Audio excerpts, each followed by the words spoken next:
उत्तर प्रदेश के मुरादाबाद की पॉश कॉलोनियों में से एक टीडीआई सिटी इन दिनों विवादों का केंद्र बनी हुई है। ये विवाद एक मकान की बिक्री को लेकर शुरू हुआ था।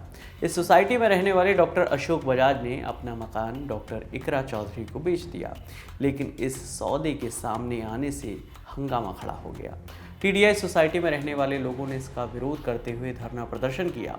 उनकी मांग थी कि ये मकान डॉक्टर इकरा चौधरी से वापस लिया जाए और इसे किसी हिंदू परिवार को बेचा जाए।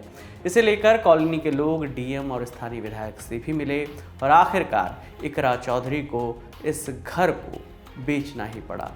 6 दिसंबर को डॉक्टर बजाज ने बीबीसी से हुई बातचीत में बताया कि स्थानीय विधायक की मध्यस्थता से ये निर्णय लिया गया है कि मुस्लिम मालिक यानी इकरा चौधरी अब ये मकान हाउसिंग सोसाइटी में पहले से रह रहे एक हिंदू परिवार को बेच देंगी। इस पूरे विवाद पर भाजपा विधायक रितेश गुप्ता का भी बयान आया है, सुनिए। टीडीआई सिटी एमडीए में एक कॉलोनी है जिसमें 100% हिंदू आबादी वहाँ रहती है। उसी में एक मकान जो कि मंदिर के पास स्थित था, किसी डॉक्टर के द्वारा एक मुस्लिम डॉक्टर को बेच दिया गया था। उसको लेके टीडीआई सिटी में जब लोगों को पता चला तो बहुत आक्रोश हिंदू समाज में पैदा हो गया और वो आक्रोश खाली टीडीआई सिटी तक ही नहीं, पूरे मुरादाबाद में फैलने लगा था। और वहाँ पे स्थानीय निवासियों ने उसमें विरोध किया और उसका धरना प्रदर्शन टीडीआई सिटी के गेट पे भी और कलेक्ट्रेट पे अधिकारियों को ज्ञापन देके उसका विरोध उनके द्वारा किया गया था। उसके बाद सब लोग मेरे पास, जो हिंदू पक्ष है वो सब लोग इकट्ठा होकर मेरे पास आए थे।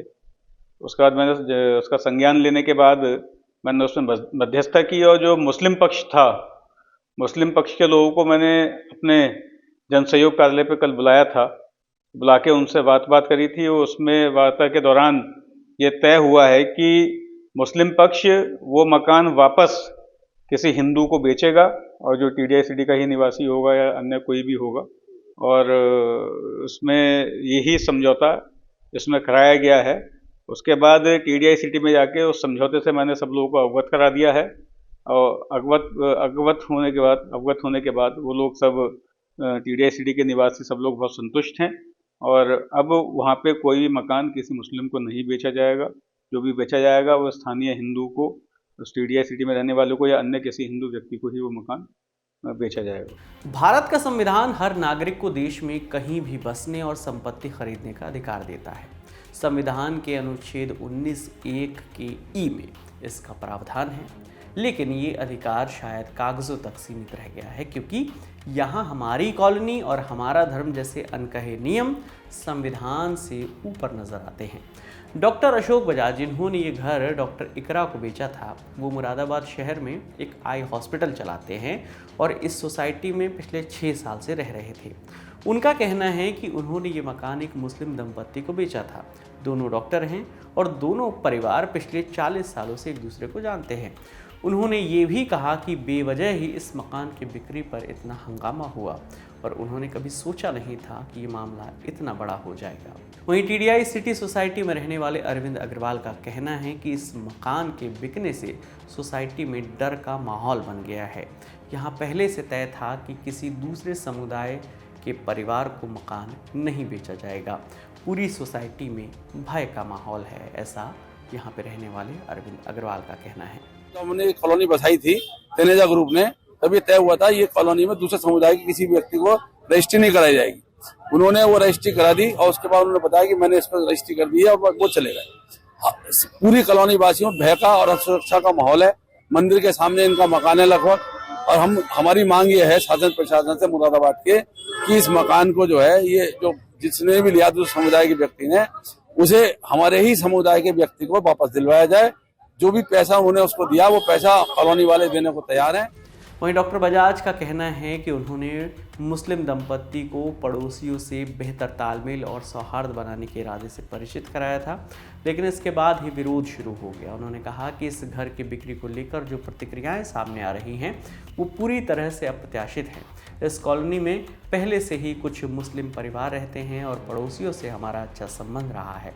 डॉक्टर बजाज ने यह भी कहा कि ये विवाद शहर के माहौल को प्रभावित कर रहा है। हमारा मकसद इस संपत्ति की बिक्री से किसी भी तरह का तनाव या अशांति पैदा करना नहीं था। उन्होंने ये भी कहा कि इस लेन देन के खिलाफ कोई कानूनी बाधा भी नहीं है। ये पहली दफ़ा नहीं है जब मुरादाबाद में मुस्लिम समुदाय के लोगों को हिंदू बहुल क्षेत्र में घर खरीदने पर विरोध झेलना पड़ा हो। इससे पहले साल 2021 में भी जब 2 मुस्लिम परिवारों ने हिंदू निवासियों के घर खरीदे तो स्थानीय लोगों और हिंदू संगठनों ने इसका विरोध किया था। इसके अलावा गुजरात, महाराष्ट्र और दिल्ली जैसे राज्यों में कई बार मुस्लिम समुदाय के लोगों ने शिकायत की है कि उन्हें हिंदू बहुल इलाकों में घर खरीदने या किराए पर लेने में परेशानी का सामना करना पड़ता है। अगर आपको याद हो तो कुछ साल पहले बॉलीवुड एक्टर इमरान हाशमी भी चर्चा में आए थे जब उन्होंने आरोप लगाया था कि उनके मुस्लिम होने के कारण मुंबई में उन्हें फ्लैट नहीं दिया गया।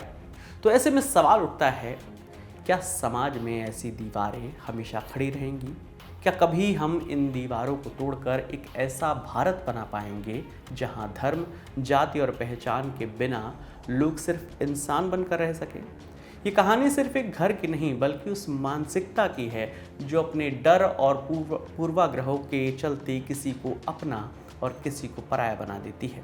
ये घटना सिर्फ मुरादाबाद के लिए नहीं, पूरे देश के लिए एक सवाल है, क्योंकि जब कोई मकान बिकता है तो वो सिर्फ एक घर नहीं, हमारी मानवता और हमारे समाज की सोच को भी बेच देता है। इस खबर पर आपकी क्या राय है, हमें कमेंट करके ज़रूर बताइएगा। आपके लिए तमाम जानकारी लेकर आए थे हमारे साथी आसिफ असरार। मेरा नाम विकास वर्मा है। देखते रहिए दी लल्लन टॉप। शुक्रिया।